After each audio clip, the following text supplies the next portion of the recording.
Halo semuanya, perkenalkan, nama saya Ijina Kuliah dari kelas 11 UPN 1. Di video ini saya menjelaskan sistem pemerintah di Indonesia pada periode tahun 1945 sampai tahun 1949. Sebelum kita masuk dalam penjelasannya, kita harus mengetahui terlebih dahulu pengertian dari demokrasi. Demokrasi adalah bentuk pemerintah di mana semua warganya memiliki hak setara dalam pengambilan keputusan yang dapat mengubah hidup mereka. Pelaksanaan demokrasi tahun 1945 sampai tahun 1949 merupakan masa pemerintahan revolusi kemerdekaan. Nah, terus apa sih revolusi kemerdekaan itu? Dan terus apa dampaknya terhadap demokrasi di Indonesia? Macam-macam pelaksanaan demokrasi di Indonesia. Revolusi kemerdekaan adalah konflik bersenjata dan pertentangan diploma antara Republik Indonesia yang baru lahir melawan kerajaan Belanda.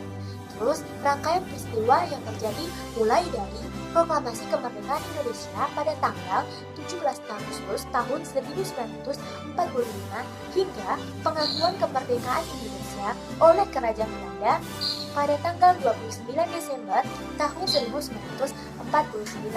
Nah, dampak revolusi kemerdekaan bagi pelaksanaan demokrasi di Indonesia adalah elemen-elemennya demokrasi yang belum dapat sepenuhnya terlaksana di Indonesia. Karena Indonesia masih terfokus untuk mempertahankan kemerdekaan dari revolusi kemerdekaan di mana Belanda yang masih ingin menguasai Indonesia. Nah, pelaksanaan demokrasi baru terbatas pada fungsinya atau media yang mendukung revolusi kemerdekaan Indonesia. Nah, jadi revolusi kemerdekaan berisi pertentangan antara Republik Indonesia yang ingin mempertahankan kemerdekaannya dengan Belanda yang ingin memiliki Indonesia. Dan dampaknya bagi Indonesia adalah belum bisa menjalankan pemerintah secara sempurna seperti yang sudah direncanakan, dikarenakan masih terfokus untuk memenangkan revolusi kemerdekaan itu. Nah, sistem pemerintah pelaksanaan demokrasi di Indonesia pada periode tahun 1945 sampai tahun 1949 terbagi menjadi dalam dua periode. Yang pertama yaitu 18 Agustus tahun 1945 sampai 14 November tahun 1945 di mana berlaku sistem presidensial.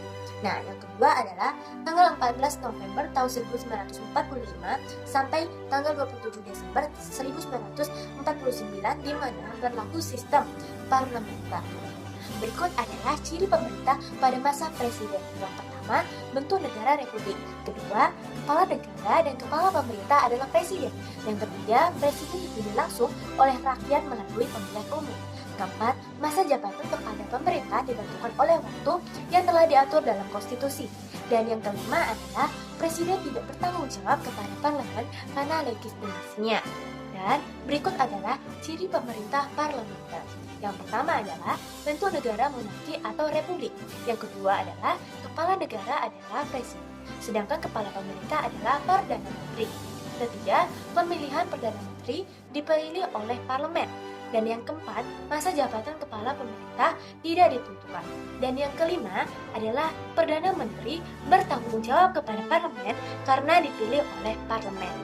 Nah, munculnya partai-partai politik di Indonesia, hal ini dikarenakan adanya maklumat pemerintah Republik Indonesia pada tanggal 3 November tahun 1945 yang berhubungan dengan usul Badan Pekerja Komite Nasional Indonesia Pusat kepada pemerintah supaya diberikan kesempatan kepada rakyat yang seluas-luasnya untuk mendirikan partai-partai politik dengan restriksi bahwa partai-partai politik itu hendak memperkuat perjuangan kita dan mempertahankan kemerdekaan dan menjamin keamanan masyarakat.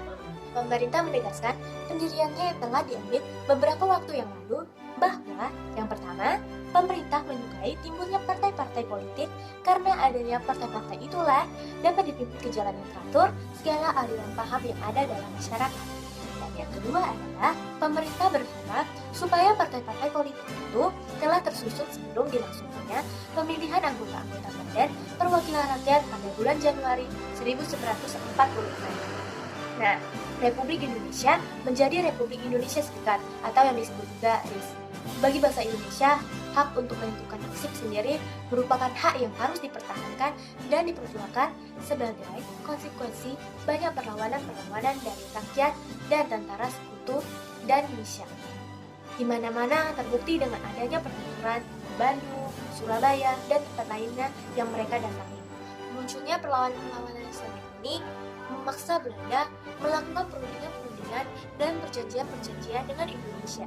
Dan akhirnya, setelah melakukan perjuangan yang panjang, Belanda tahu dan mengakui kedaulatan Indonesia yang disetujui pada perjanjian konversi Meja Bundar pada tanggal 27 Desember tahun 1949 di Istana Dam, Amsterdam.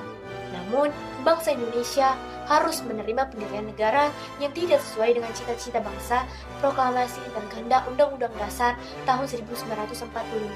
Sehingga Negara Kesatuan Republik Indonesia berubah menjadi Negara Republik Indonesia Serikat atau RIS berdasarkan Konstitusi RIS. Nah, terus apa sih itu Konstitusi RIS? Nah, yaitu Konstitusi Republik Indonesia Serikat atau yang lebih dikenal dengan Konstitusi RIS. Yaitu konstitusi yang berlaku di Republik Indonesia Serikat sejak tanggal 27 Desember 1049, yakni tanggal diakuinya kedaulatan Indonesia dalam bentuk hingga diubahnya kembali bentuk negara federalis menjadi Negara Kesatuan Republik Indonesia pada tanggal 17 Agustus tahun 1950. Proklamasi. Kami, bangsa Indonesia, dengan ini menyatakan kemerdekaan Indonesia. Hal-hal yang mengenai pemindahan kekuasaan dan lain-lain diselenggarakan dengan cara saksama dan dalam tempo yang sesingkat-singkatnya. Jakarta, 17 Agustus 1945, atas nama bangsa Indonesia, Soekarno, Hatta.